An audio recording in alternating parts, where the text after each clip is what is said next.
കോഴിക്കോട് പന്നിയങ്കരയിൽ വയോധികയുടെ മാല പൊട്ടിച്ചു. കല്ലായി സ്വദേശി ശീലാവതിയുടെ മാലയാണ് പൊട്ടിച്ചത്.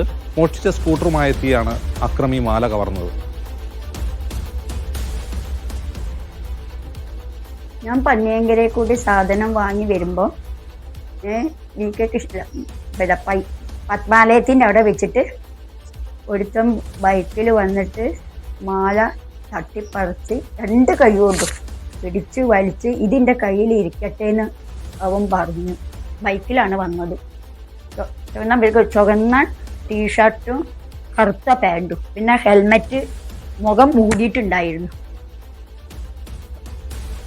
ദൃശ്യ പുതിയ അടുത്ത് വിവരങ്ങളുമായി ചേരുന്നു. ദൃശ്യ, മോഷ്ടാവ് മലയാളിയാണെന്ന് മനസ്സിലായി. മലയാളത്തിലാണല്ലോ സംസാരിച്ചത്. ഈ ബൈക്ക് മോഷ്ടിച്ചതാണ് എങ്ങനെയാണ് കണ്ടെത്തിയത്? അജിൻസ്, ഇന്നലെ രാവിലെ കസബ സ്റ്റേഷൻ പരിധിയിൽ രാവിലെ ഒരു സ്കൂട്ടർ മോഷണം പോയിരുന്നു.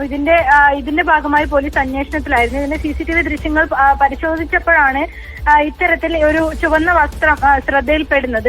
ഇതേ വസ്ത്രം ധരിച്ചാണ് ഈ മാല മോഷ്ടിക്കാനായി ഇയാൾ എത്തിയത്. ഇതോടെയാണ് പോലീസിന് ഈ സ്കൂട്ടറിലെത്തിയ യുവാവാണ് ഇത്തരത്തിൽ ഈ മോഷ്ടിച്ച സ്കൂട്ടർ ഉപയോഗിച്ചാണ് ഇത്തരത്തിൽ മോഷണം നടത്തിയതെന്ന് പോലീസിന് മനസ്സിലാവുന്നത്.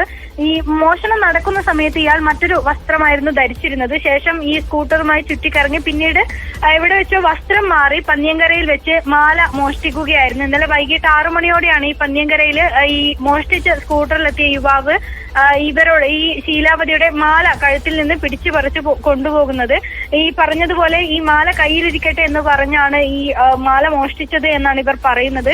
ഇതിനുശേഷം ഇവർ പോലീസിന് മൊഴി നൽകിയിട്ടുണ്ട്. ചുവപ്പ് ബനിയനും കറുത്ത പാന്റും ധരിച്ച ആളാണ് മോഷ്ടിച്ചത്.